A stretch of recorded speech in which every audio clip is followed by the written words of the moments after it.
Radhe Radhe, welcome to my YouTube channel. অনেক দিন পর আবার একটা ভিডিও নিয়ে আসলাম, আর আজকে পাখিকে ভাবলাম দেবো এগ ফুড। তার জন্য সকাল সকাল বাজারে চলে গেলাম, আর বাজার দিয়ে নিয়ে আসলাম গাজর আর শাক। শাক তো প্রতিদিন আমার আনতেই হয়, কারণ খরগোশ আছে, তোমরা সবাই জানো খরগোশের জন্য প্রতিদিন শাক লাগেই। তার পাখিরও ওখান থেকে কিছু শাক হয়ে যায়। শাকগুলোকে ভালো করে চাকু দিয়ে কুচি কুচি করে কেটে নিলাম। এরপরে নিয়ে নিলাম অর্ধেক গাজর, কারণ আমার পাখি অল্প কটাই আছে, তার জন্য বেশি গাজর লাগবেও না। অল্প শাক নিয়েছি আর অল্প গাজর নিয়েছি। গাজরটাকে ভালো করে কুচাতে হবে, কারণ গাজর শক্ত হয়, পাখির অসুবিধা হয় না কুচিয়ে দিলে। ভালো করে গাজরটা যত ফিনিশ হবে পাখির খেতে তত সুবিধা হবে। পাখিকে তোমরা এইভাবে কাঁচা গাজর এমনিও দিতে পারো, তবে মধ্যে থেকে মাঝখান দিয়ে চাকু দিয়ে একটু কেটে কেটে দিলে পাখির খেতেও সুবিধা হবে। এগ ফুড ছাড়াও তোমরা গাজর পাখিকে দিতে পারো, আপেল দিতে পারো। আমি গাজরটা একটু শুধু কমই দিই, এর সাথে সব কিছুর সাথে আমি মিশিয়ে দিই। এরপরে ডিম নিয়ে নেব, আর ডিমটাকেও ভালো করে কুচিয়ে নিতে হবে। কুসুম ডিম সব কিছু কুচিয়ে নিতে হবে। ডিম হলো পাখির জন্য খুবই ভিটামিন একটা খাবার, যা পাখির ডিম বাচ্চা করার জন্য পাখির পাখনা, পাখির স্বাস্থ্য খুবই ভালো রাখে। ডিমের খোসাও তোমরা খেতে দিতে পারো, তবে ওটা আলাদা করে দিয়ে রাখলে ভালো হয়, ওখান দিয়ে পাখি টুকরে টুকরে খেতে পারে। আর তুমি ভাতের সাথে যদি দিতে যাও, সেখানে পাখি খায় না, আমি দেখেছি অনেক ভিডিওতে, বা আমার নিজের পাখিকেও আমি দিয়ে দেখেছি। তো পাখি ভাতের সাথে দিলে বা এই এগ ফুডের সাথে ডিমের খোসা দিলে খেতে চায় না। ডিমের খোসা শুধু দিলে ওরা ভালো কামড়ে কামড়ে খায়। আর এক টুকরো গাজর রেখে দিলাম, এটা খরগোশকে পরে দেবো। এবার ভাত আজকে দিইনি, কারণ ভাত এখনও হয়নি, আর ভাতটা ওদের আমি কমই দিই, কারণ ভাত খেলে ফ্যাট হয়। ওর জন্য আমি ভাতটা দিইনি ওদেরকে, শুধু এইটা দিয়েই দিয়ে দিলাম। আর ওদের কাছে খাবার নিয়ে আসলে তো বরাবরের মতো লাফালাফি ঝাপাঝাপি শুরুই করে দেয়। আর আজকেও দেখে লাফালাফি ঝাপাঝাপি করে সব কোনায় গিয়ে বসেছিল।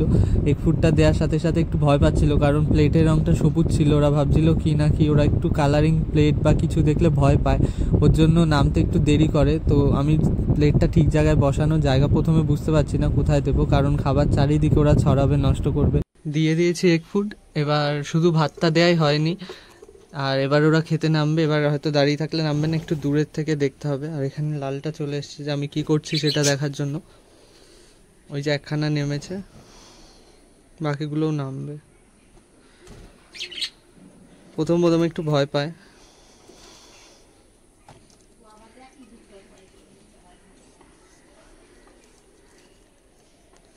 যে খেতেও শুরু করে দিয়েছে। এই ঘটে একটা বাচ্চা আছে শুধু, ওই বাচ্চাটা সকালে দেখি ঘটে নেই, আমি তো ভাবলাম ইঁদুরে ধরলো কি না।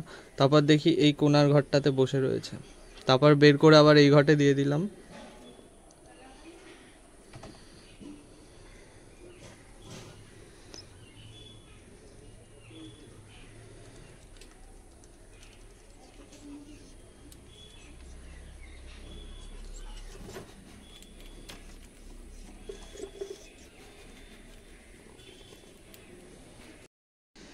চারখানা নেমেছে খেতে, আর একটা ওই যে বসে আছে।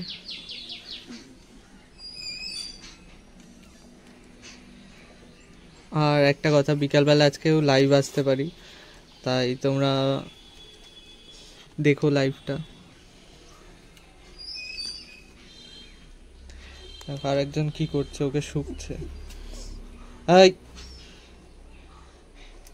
দেখো, কাজ পাচ্ছে না বসে বসে, আর খরগোশটা ভয় পাচ্ছে ওকে দেখে। চলে চলে চলে।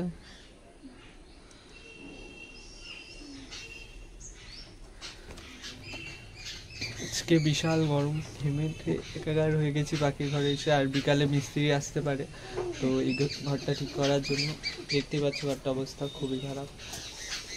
তো এটা ঠিক করার জন্য বিকালে আসতে পারে। এই টিনটা সরিয়ে বাঁশ টাস পুঁতে, এই তাঁবু আছে একটা, যে তাঁবুটাকে ওপরে ছিল, এটা আবার এদিকে কি শুরু করে দিয়েছে। না, বন্ধ রয়েছে। আয় আয়, চলে আয় চলে আয় চলে আয় চলে আয়, আয় আয় আয় চলে আয় আয় আয়। দেখো আসে না, ওদিকে তাকিয়ে রয়েছে, খরগোশটা ভয় পাচ্ছে। ভয়ে দেখাও, লাঠি নিয়ে আসো একটা, তাহলে যাবে।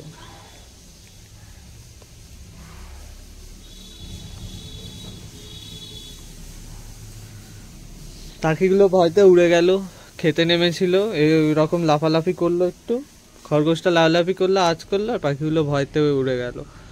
খেলো না। খাবার এদের নেই, অল্পই আছে, পরশুদিন দিয়েছিলাম, খেয়ে নিয়েছে। প্রচুর খাবার নষ্ট করে, না খায় কে জানে, অনেক খাবার লাগছে কদিন ধরে। আর এই যে এই বাঁশটা ভেঙে গেছে পুরো, এই বাঁশটা ঠিক করতে হবে, এই টিনগুলো সব। তো ওরা এগ ফুড খেতে থাকুক, আর ওদের ডিস্টার্ব করবো না। তো আজকের ভিডিও এই পর্যন্তই। টাটা, রাধে রাধে।